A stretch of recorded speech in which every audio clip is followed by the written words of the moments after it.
আসসালামু আলাইকুম। আজকে আপনাদেরকে দেখাবো *247# এই কোড ডায়াল করে কিভাবে আপনারা বিকাশের ব্যালেন্স চেক করবেন। অনেকেই কোড ডায়াল করার মাধ্যমে ব্যালেন্স চেক করতে চান, যদিও এটি সহজ বিষয়, কিন্তু যারা নতুন অবস্থায় বা নতুন অ্যাকাউন্ট খুলেন তারা অনেকেই এই সহজ বিষয়টি পারেন না। তাই আজকের ভিডিওটি আপনারা সম্পূর্ণ দেখুন, তাহলে আপনারা এই কোড ডায়াল করার মাধ্যমে আপনাদের বিকাশের ব্যালেন্স দেখতে পারবেন। তো বিকাশের ব্যালেন্স দেখার জন্য প্রথমে আপনারা আপনাদের মোবাইলের ডায়াল প্যাডে চলে যাবেন। তারপরে এখানে লিখবেন *247#। তারপরে যেই নাম্বারে আপনার বিকাশ অ্যাকাউন্ট রয়েছে সেই নাম্বারে ক্লিক করে দিবেন। দেন এখানে দেখতে পাচ্ছেন যে 10টি অপশন রয়েছে। তো এখান থেকে আপনি যেহেতু ব্যালেন্স দেখবেন তাই 9 নম্বর অপশন মাই বিকাশ, এখানে 9 টাইপ করে দিবেন। তারপর এখানে সেন্ড বাটনে ক্লিক করবেন। সেন্ড বাটনে ক্লিক করলে আরও 9টি অপশন চলে আসবে। তো এখান থেকে দেখতে পাচ্ছেন যে চেক ব্যালেন্স প্রথমে 1 নাম্বার রয়েছে। তো এখান থেকে চেক ব্যালেন্স করার জন্য প্রথমে 1 লিখে দিবেন। তারপর এখানে আবারও সেন্ড বাটনে ক্লিক করবেন। তারপরে এখন আপনাকে আপনার বিকাশ অ্যাকাউন্টের পিন নাম্বার দিতে হবে। তো এখান থেকে আপনি 5 সংখ্যার বিকাশ অ্যাকাউন্টের পিন নাম্বার দিয়ে দিবেন।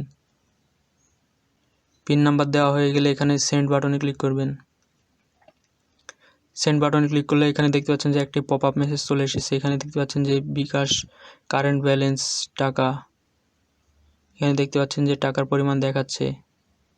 তো এইভাবে আপনারা খুব সহজেই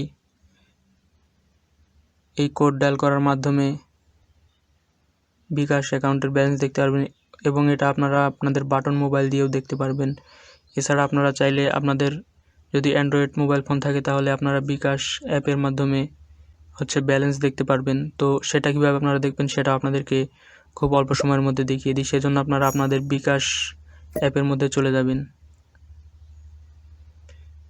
তো অ্যাপের মাধ্যমে দেখার জন্য আপনাকে কিন্তু ডাটা সংযোগ অন করতে হবে। তারপরে এখানে নো থ্যাঙ্কস করে দিবেন। দেন এখানে দেখতে পাচ্ছেন যে আপনার বিকাশ অ্যাকাউন্টে লগ ইন করুন। অ্যাকাউন্ট নাম্বার এখানে আগে থেকেই রয়েছে, আমরা যেহেতু আগে থেকে লগ ইন করে রাখছিলাম সেজন্য অ্যাকাউন্ট নাম্বার এখানে রয়েছে। তারপর এখানে দেখতে পাচ্ছেন যে বিকাশ পিন নাম্বার দিন। তো এখানে আপনার বিকাশ পিন নাম্বার দিয়ে দিবেন। তো আমরা পিন নাম্বার দিয়ে দিলাম। তারপর এখানে পরবর্তী লেখার উপর ক্লিক করে দিব। দেন এখানে দেখতে পাচ্ছেন যে বিকাশের হোম পেজ চলে এসেছে বিকাশ অ্যাপের। তো এখান থেকে দেখতে পাচ্ছেন যে ব্যালেন্স দেখুন, এখানে লেখা রয়েছে, এই লেখার উপর ক্লিক করবেন। ক্লিক করলে এখানে দেখতে পাচ্ছেন যে বিকাশের কত ব্যালেন্স রয়েছে সেটা দেখা যাচ্ছে। তো এইভাবে খুব সহজেই আপনারা অ্যাপের মাধ্যমে এবং কোড ডায়াল করার মাধ্যমে বিকাশের ব্যালেন্স চেক করতে পারবেন। তো আশা করছি ভিডিওটি আপনাদের কাছে ভালো লেগেছে। ভিডিওটি কেমন লেগেছে তা কমেন্ট করে আমাদেরকে জানাতে পারেন। আর এরকম আরও নতুন নতুন ভিডিও পেতে আমাদের চ্যানেলটি অবশ্যই সাবস্ক্রাইব করে আমাদের সাথেই থাকবেন। তো সবাই ভালো থাকবেন, সবাইকে অসংখ্য ধন্যবাদ।